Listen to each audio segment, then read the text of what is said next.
Hi there, I'm Eric Wordweaver Sjerven, Goldie of the Ridgar folk here in East Texas, and I'd like to welcome you to the Raven's Call. This is a show where I ramble on about different heathen-related subjects, just kind of whatever strikes my fancy or sets my mind on fire at the time. And sometimes it's kind of intro stuff, sometimes it's more advanced, and then sometimes it's just rants, because I get onto some kind of soapbox, and that's where I want to go with things. And today is going to be kind of a little bit of a rant. I don't know, we'll see. We'll see how it plays out. Anyway, before we get started though, little housekeeping. If you guys want to contact me for any reason, all that stuff is down below. Please hit subscribe, ding the bell, you know the drill. I try to look at all my feedback stuff as best I can. I love it when you guys send stuff in because I get show ideas.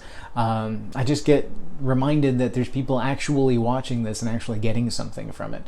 So I want to keep doing that as best I can. So the way I do that is through feedback from you guys. I did start up a Facebook fan page for Wordweaver Productions, and I've renamed the group to Wordweaver Productions Community.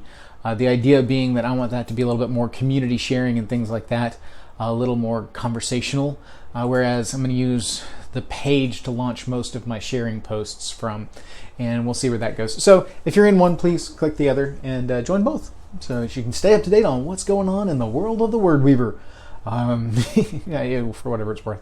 So, big UPG warning at the start of all these episodes. You know my show. What you see in my show is simply my beliefs. This is my take on modern heathenry. I'm a modern heathen. I'm not what you would call a historical heathen. I'm not a fluffy bunny, not a hardcore recon. I'm just me, doing what I do in the here and now. And that's how I go. My biggest motto is not my hall, not my call. So, take that and run with it. So, all right, today's subject, this is one that's just kind of interesting, and I want to talk about it a little bit. I don't know that it's going to be as long a video, but it's one that I think needs to be spoken about in the context of the modern day. Now, we have talked a lot in the cultural side of things about the importance of tribe, the importance of family, discussion of the Sib.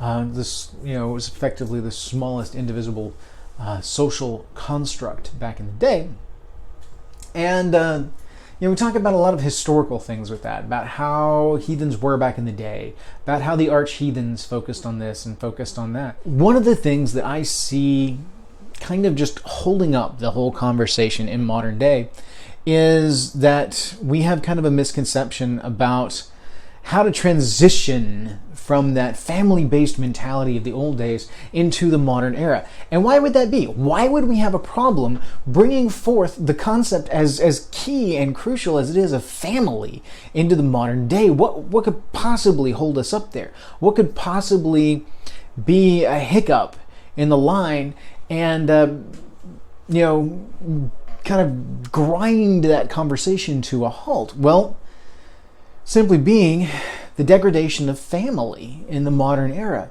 And that's something that just grinds my gears. I'm going to borrow a meme from the internet. A little Family Guy action going on there. What grinds my gears is watching, historically speaking, the degradation of the sense of family over generations. Now, you notice I said the sense of family.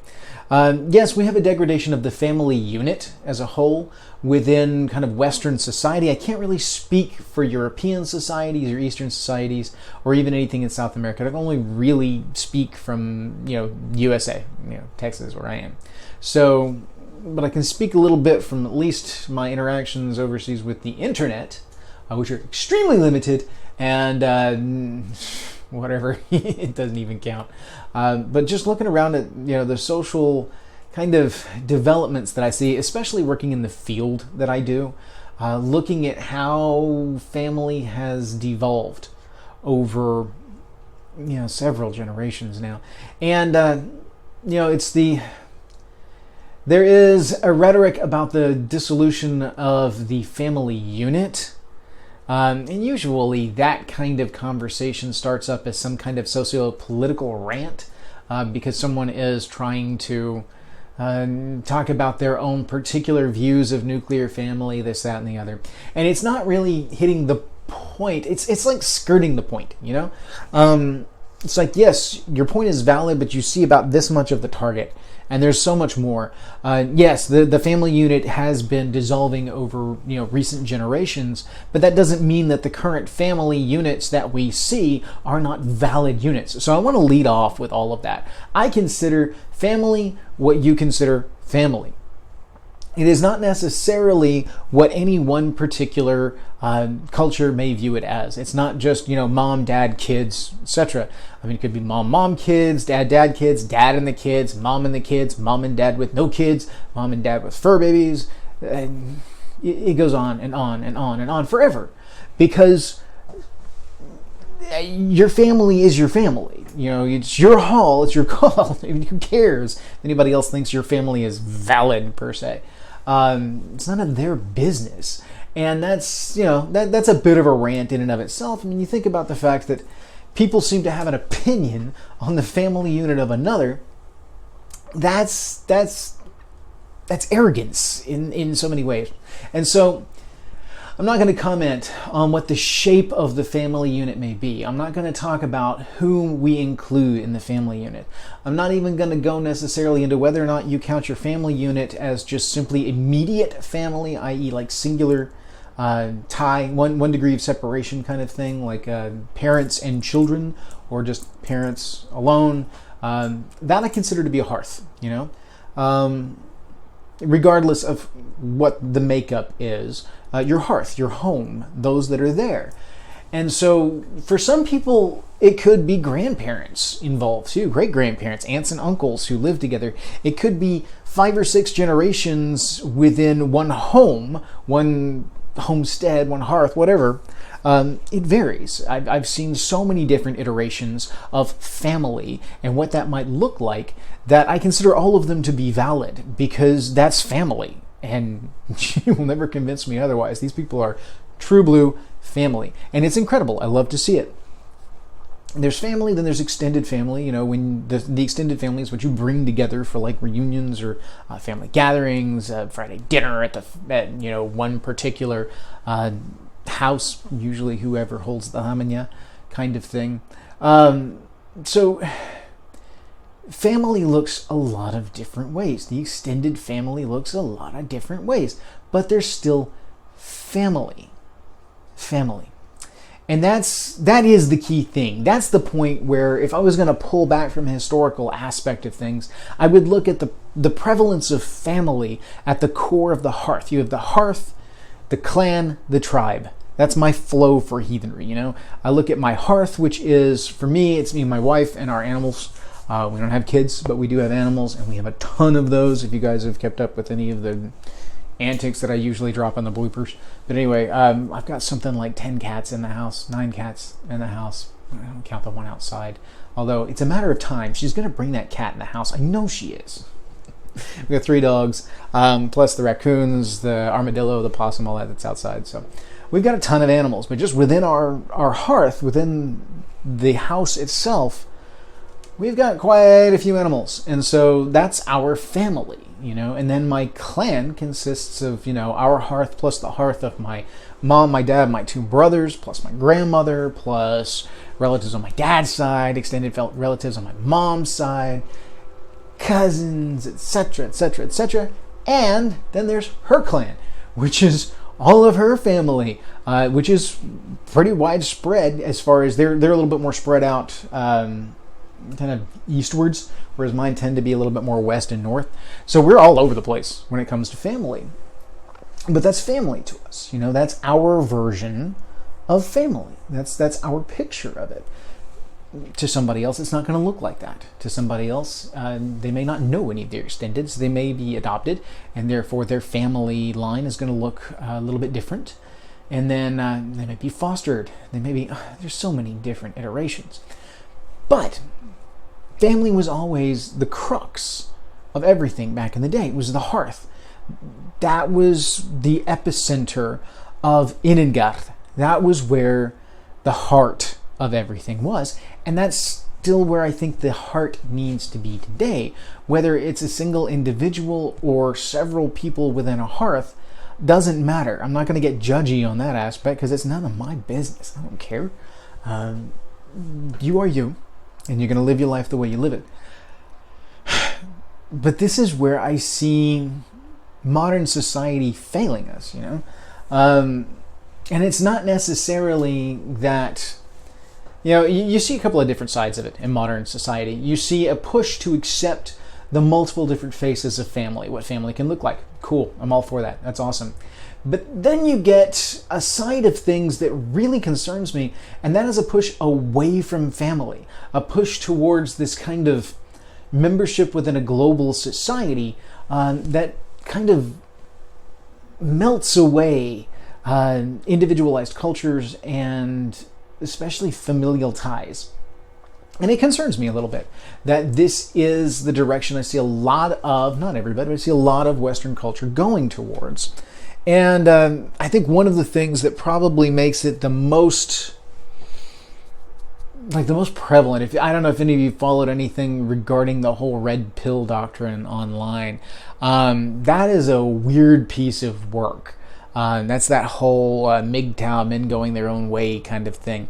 And that is an unplugging from, essentially unplugging from dating and relationships. It's unplugging from the social mores and standards that push someone into kind of this sense that they need to be in a relationship. They need to be in these things.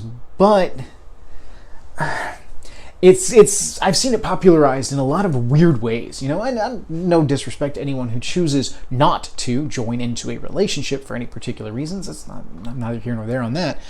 But this growing kind of undercurrent of things has been kind of showing up more in movies and in TV shows. TV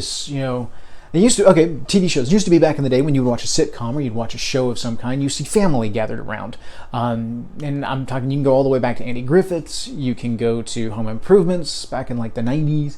I realize it's Home Improvement, I meant the plural in reference to others like it. You get shows like this, where you've got a good, strong focus on, not necessarily, on some of those, it's definitely a focus on the family, but family plays a prominent part. And you still have some modern shows like that, but a vast majority of them, you see an absence of family, and a focus on the individual, focus on, even in that comedic kind of, the comedic element type shows, I hate to call them sitcoms, because it's not really sitcoms anymore.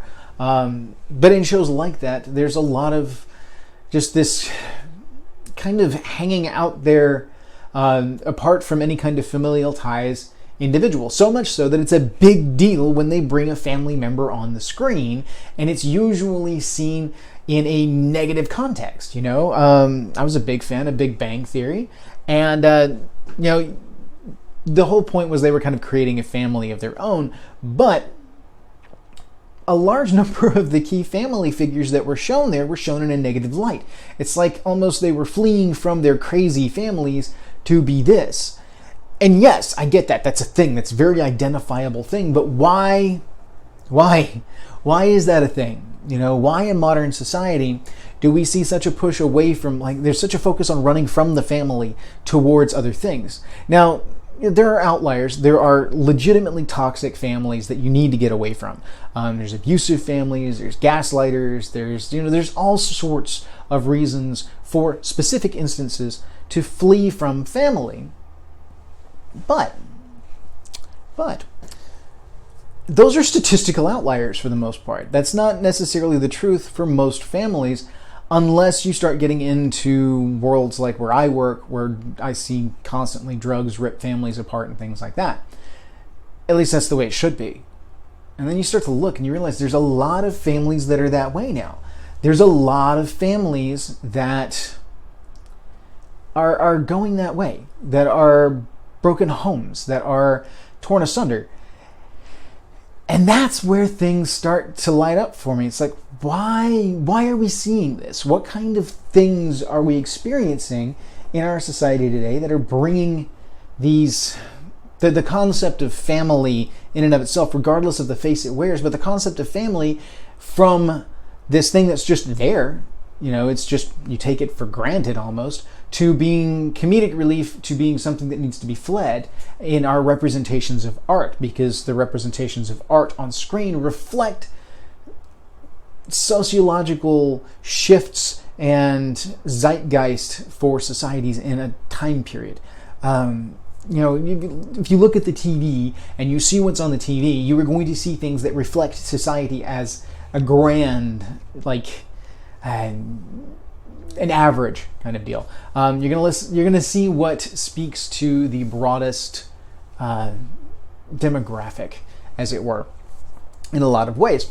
And there's a lot of studies that go into show, like during eras where we're looking at certain socio-political unrest, there's a shift towards zombie movies or nuclear fallout post-apocalyptic movies, things like that, that tend to run pretty concurrent with some specific political trends on a global scale. And so there just seems to be some kind of focus. It's like taking a pulse of society when you look at their art, when you look at what's put out during those times. And our music, as far as Western culture, and over-globalization there, but in general, Western culture, if you look at movies, TVs, music, there is a shift away from family. There's a recognition, in a more popularized sense, of the chosen family over blood family. You see a lot more memes pop up online about families not necessarily blood, it's who you choose, not all families related, etc., etc. All these are very true. It's the nature of tribe. You end up building families that are both blood and not blood, and they're no less family. And no disrespect for that in any way, shape, form, or fashion. My point more to the fact is that we've seen over the last several generations a degradation of the idea of family, an almost alienation of the concept of family. Like what was once normal is now rebelled against to such an extent that it's almost taboo to go there. And so this is something I think we as heathens need to keep a mind on. I think we as people as a whole need to keep an eye on it, simply because family units create a central sense of belonging, a sense of unity within a good confined frith web. It's within the frith web. You establish frith web. You have these shared obligations, these shared experiences, all this weird tied up together, and there's a sense of belonging when it's done right. And so the dissolution of that, the taking away of the family, the fraying of the frith web, leads to individuals that are seeking something out. They are searching for something. And I see this manifest in a lot of ways in modern society. I see people seeking tribes online, looking to form tribes. That is a concept that is troublesome, because tribes happen. Tribes happen organically. That's just naturally part of humanity and what we do, especially within heathenry. So it's not something that you necessarily have to force or seek out. The only reason I could see someone forcing or seeking out tribe without necessarily letting it organically happen is because they feel this sense of need to belong to something. Either because society has told them they need to and therefore must, or because they themselves are lacking something and they seek to fill it through other means, and a lot of times this is the absence of this true sense of family, and they are seeking a supplemental family, something to make up for the shortcomings of birth family. And of course that's inherited or long. That's nothing you can do anything about. You can't go back and fix past family issues. I'm not in any way, shape trying to judge these people. I'm simply looking more at a sociological element of things, of why we are where we are. And more likely, what can we do to heal this in generations going forward? Because that's really where the crux of it is. I look at people in an absence of sense of family, in an absence of a frith web, people end up seeking artificial means to fill that. They fall into gangs. They fall into social cliques. And I mean more extreme social cliques, not necessarily, hey, there's this group of ladies downtown that they hang out with.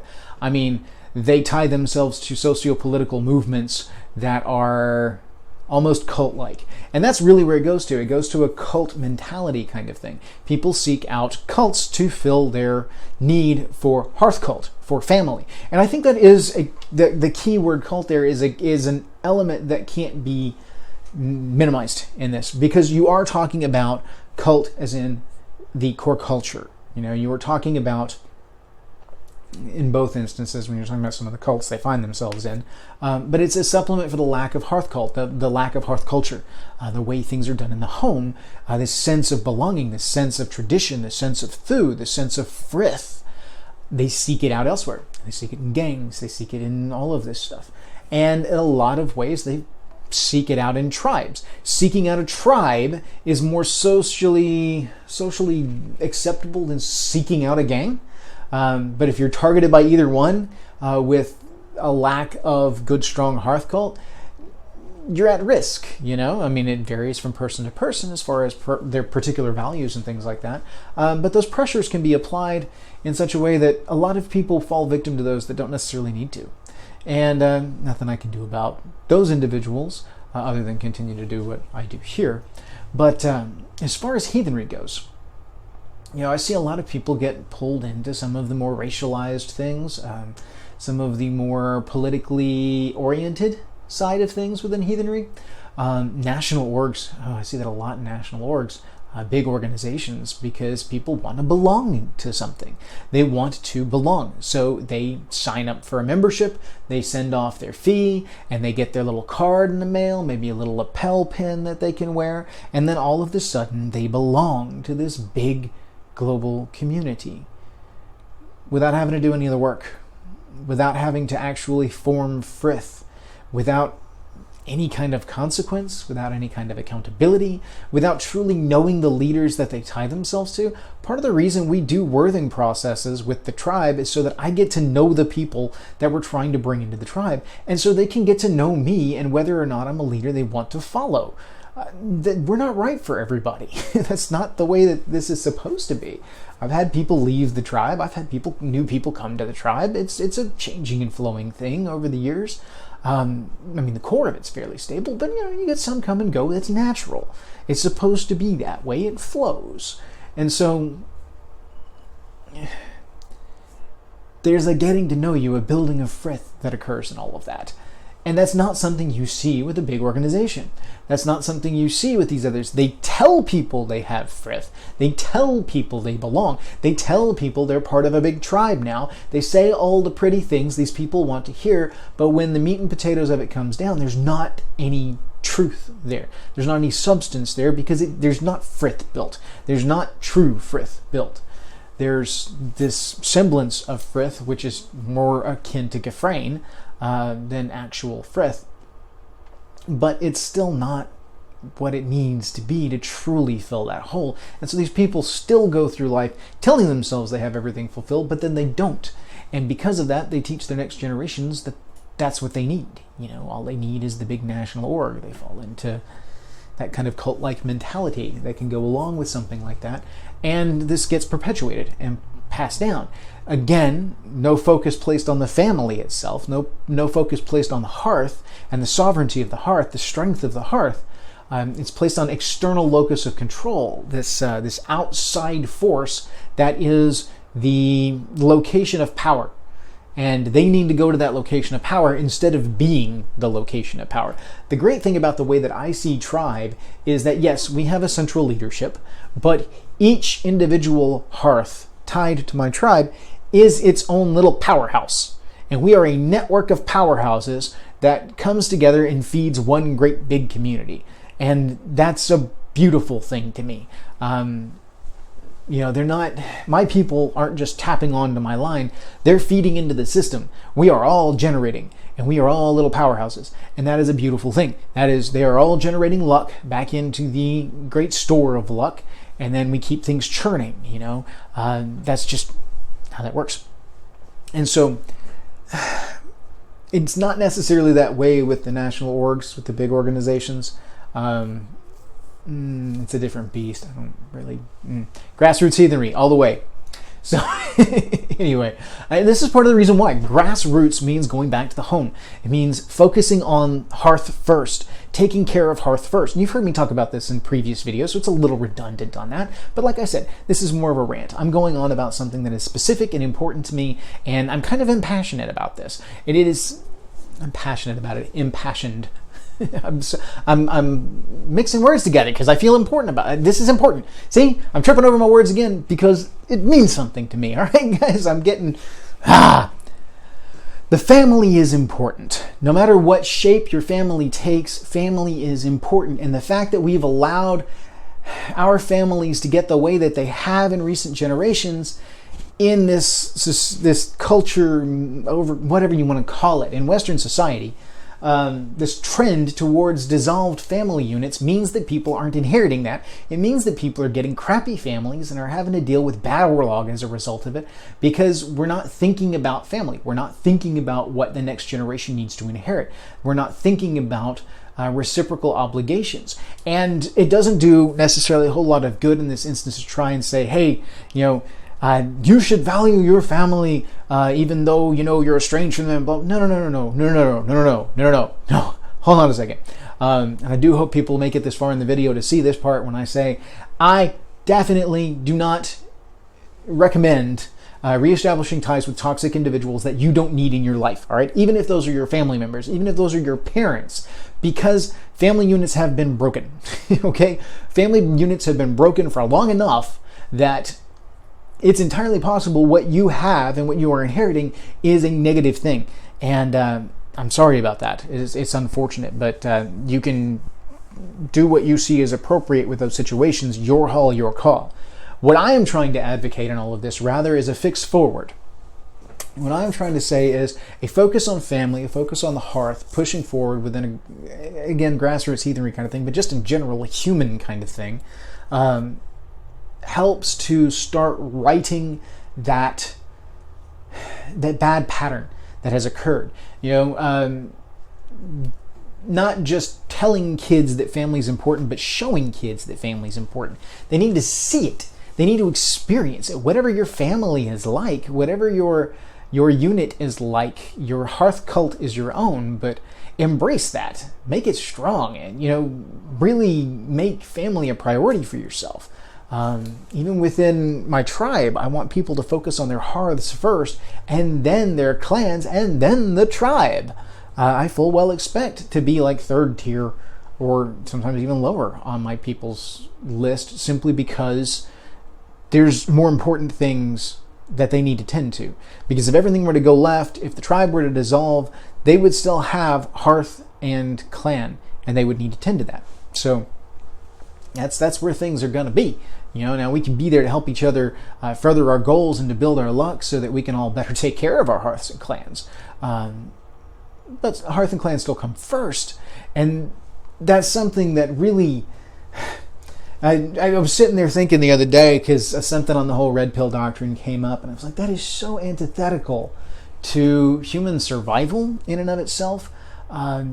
But even more than that, it is a huge red flag on the zeitgeist of humanity in general that we have entire movements that are advocating, not just like subliminally advocating the dissolution of the family unit, but like actively advocating the dissolution of the family unit, and that they're picking up steam. I know people personally who are red pilling it. And they tell themselves this because they're tired of dating. They're frustrated with the dating scene. There's a lot of things that go into why they've kind of reached this point. And okay, I get it. You want to abstain? That's cool. I'm not going to judge an individual based on their decisions, based on their experiences, with how they're going to run their hearth. That's none of my business. Rather, the fact that there is a movement means that there is something broken, something significantly broken in the orlog that is being passed down to future generations. And so this is our chance as heathens to create some weird to help counteract some of that orlog, to create the sense that hearth is okay. Hearth is good. Hearth is a place where you need to be free to belong. Yes, you go out and adventure and do all the things that you need to do. Make a name for yourself. Make us proud. Bring honor to the family name in whatever way you're going to do it.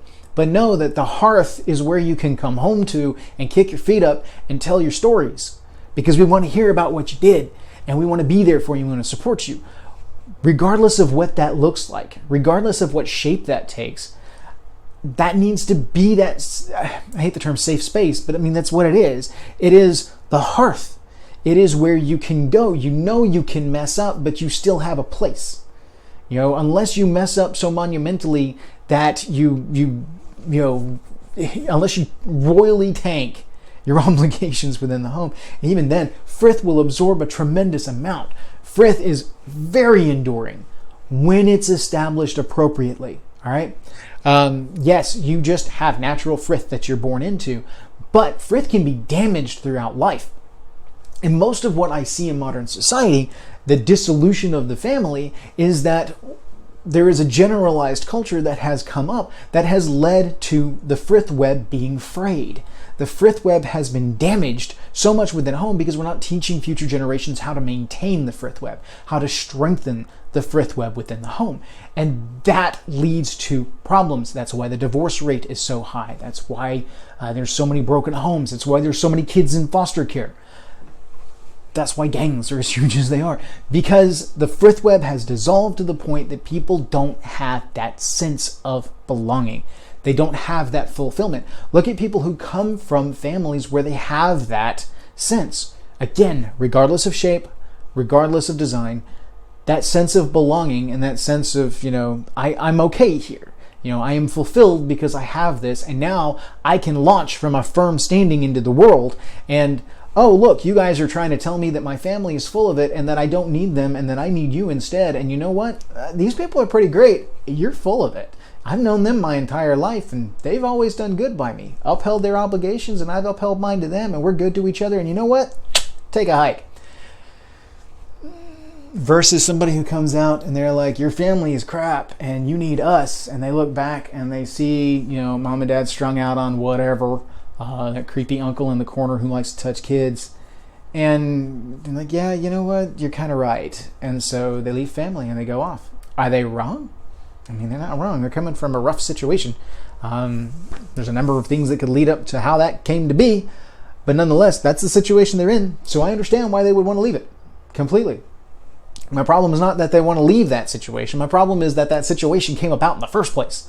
that the frith web has been frayed so significantly over so many generations that people don't even necessarily realize. They think they've got a strong thing at home. I've seen families that have come up with what seems like a strong frith web. They think they've got everything under control. They think they've got this, tremendous family, that everything's great, everything's groovy, and then, the kids move out, mom and dad realize that they haven't talked to each other in the last 20 years and don't even know who they're living with anymore, end up divorced, remarried, etc., etc., etc. That's life, I've been divorced myself. I get it. I understand. But that was not a well-established frith web. That was not a situation wherein all of this was, done right and positively. No, don't get me wrong. You can still do everything right and still lose. Right? Star Trek. It is possible to do everything right and still fail. It's possible. It totally is. And it happens. It totally happens. Proportionately, it happens a lot more now than it should. And the reason for that largely is because we don't teach in the home how to maintain that frith web. We put up a facade. And of course, there's different political movements and whatnot, at least within our society over here. Each generation tends to swing back against and rebel against the previous generations. You've got a generation of, back in the war eras where family was a huge thing, but then of course you had World War II with a lot of absentee fathers and a lot of fathers that unfortunately did not make it back after making the ultimate sacrifice. Much respect to those individuals. But you had a generation there that was kind of lost. And then you've got the generations that follow. There's a swing back and a swing forward and a swing back. It's a focus on family. And then it's a swing back to rejection of family. No, no, no, no, no, no, no. Family bad. So we spend an entire generation shooing away from family. And then we swing back. I mean, look at the flower child era. You got a whole swing away from what would be any sense of actual family. The whole free love movement and everything, where you've got to shift away from any kind of obligation, a shift away from essentially frith. And, chasing a hedonistic lifestyle. And I'm going to sound super conservative at this moment, but the gist is that sociologically speaking, you have a strong shift away from centralized family of any kind, any shape, any form, into this kind of amalgamous thing. And then there's a shift back, especially during the 80s, this big yuppie movement and everything. But during that period, it's a heavy focus on career, which is a counter to, the whole flower child element of, forget the man, forget responsibilities, forget obligation. We're just going to throw everything to the wind. And then, of course, the next generation swings back and be like, no, we got to grab some of that back because this is not working well. And so they end up focusing on career because career kind of makes sense. And plus, they need it, especially after a rather unstable period, and plus all the socioeconomic stuff going on at that time that necessitated a certain amount of that. And then from there you shift away, and it's this huge focus on career, on dual income households all through the 90s and stuff. And then anyway, it swings back and forth and does weird and wonky things. But you've got that shift towards career. Dual family households means absentee parents, latchkey kids, which then latchkey kids grow up and want family because they didn't really have it when they grow up. But because they didn't have it when they grow up, they don't know how to have it now. And so they just go through the motions, and you end up with empty households. And then empty households are heartbroken and break apart. And then, of course, there's the whole flip side of things when you get into different socioeconomic strata within just this society that I'm talking about, this one little part of the world, where there are different forces at play that also are trying to dissolve familial senses. And, I mean, there's this whole movement of this, absentee father side of things, this absentee parents in general. I can't tell you how many kids I've seen come through the system who are raised by their grandparents because the parents are, in jail, working away, strung out on something, kids themselves when they had kids, that kind of thing, And just there's so many things that go into it. There's a shift in life expectancy, which shifts the dates of our actual, the phases of life that we go through. If you look at young individuals that should be coming into early career periods and taking up those middle management positions that the older generations would be then vacating. Because the older generations in the upper management are, dying off or retiring or things like that. These people are staying in, they're 95 and still working as CEO of a company kind of thing. And so middle management stays well into, 50s, 60s upwards. And then you've got these guys that are here and nowhere to go, girls, whatever. And there's no forward movement. Everything's stalled because life expectancy has grown such that the attrition's not occurring at the top end. And so there's no drift upwards like there used to be. And so, all these things play in. And as such, people get lost. There's this sense of belonging. You don't have this, when we didn't have the sense of belonging in the family unit, you seek it out in other ways. And one of the ways was through career. They would create a family in their job. And that would be a family focus for them there. It's creation that they could go to. So anyway, I'm ranting, I'm rambling. That's because this is something that the more I talk about it, the more empowered and more passionate I get about it. And so I'm the gist here is family needs to be important to us. Family is important for a reason, regardless of its shape, regardless of its form. And we can't go back and fix Orlog. What's in the well is in the well. We cannot go back in time and fix what we had. We cannot go back in time and fix our families. Okay? I can't say that about my family. I was one of the lucky ones. I had a pretty damn good family that really does get it. But I know people who didn't, and I work with people who don't. So you can't go back and fix what was. You can only build forward. And you need to figure out how. And one of the best ways to do that is to, of course, learn, talk to people, look around, experience, see, and try to recognize where frith actually is established and figure out how to perpetuate that in future generations. If you're watching this video hoping that I had some kind of magic bullet that I could say, here, this is how you do it. No, I really don't, because if you don't understand Frith, then you don't understand Frith. You need to learn Frith, and the only way to really learn Frith is to experience Frith, and the only way to experience Frith is to build it and to pay attention to it and then start to really learn it. And which is where we're at a disadvantage over previous generations that just understood it intrinsically because it was ingrained in them. That was just the culture at the time. They understood it because it was. We have largely not grown up in a society where Frith is a thing or even valued anymore. And as such, we're having to really pay attention to it to learn it.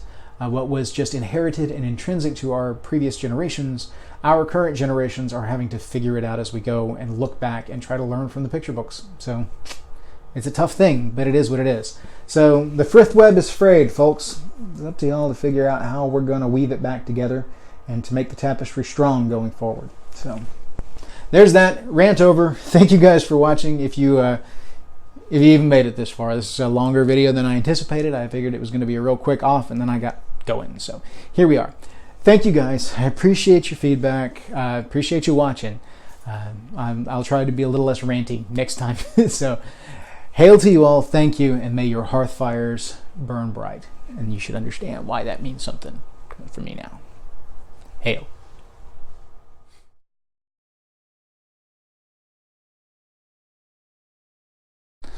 It's going to be episode 106. 106, 106, 106. I say that for myself for editing purposes. Haha. Anyway, hair's a friggin' mess. But it looks better down than it does up today. Anyway, my hair is crazy. Alright. Oh, oof-da. Oof-da, oof-da, oof-da. Alright. Let's try this. We're going to try and shoot a video. The lighting is weird today. For those of you that don't, y'all don't know when I filmed this, but you probably will be able to tell from this. Today is the day that we had it was like 60 something this morning, and it's supposed to be like 20 something this evening. Not summer is officially here. In Texas, we only have 2 seasons. We have summer and not summer. And so we have now entered into the season of not summer. I'm pretty sure the wild hunt just rode through here. But anyway, I have no sunlight on this side, which usually rounds out the lighting, which is kind of weird.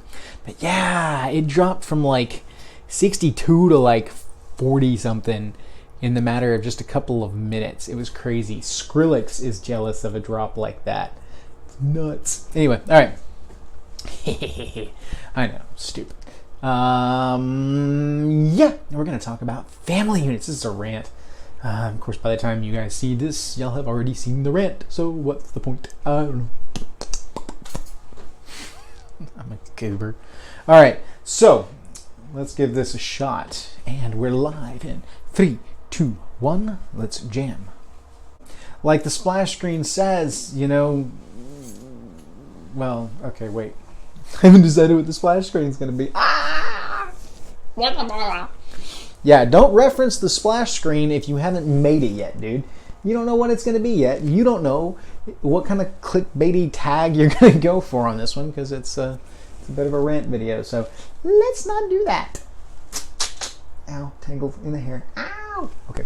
So, yeah. Back in 5, 4, 3, 2. No, not yet.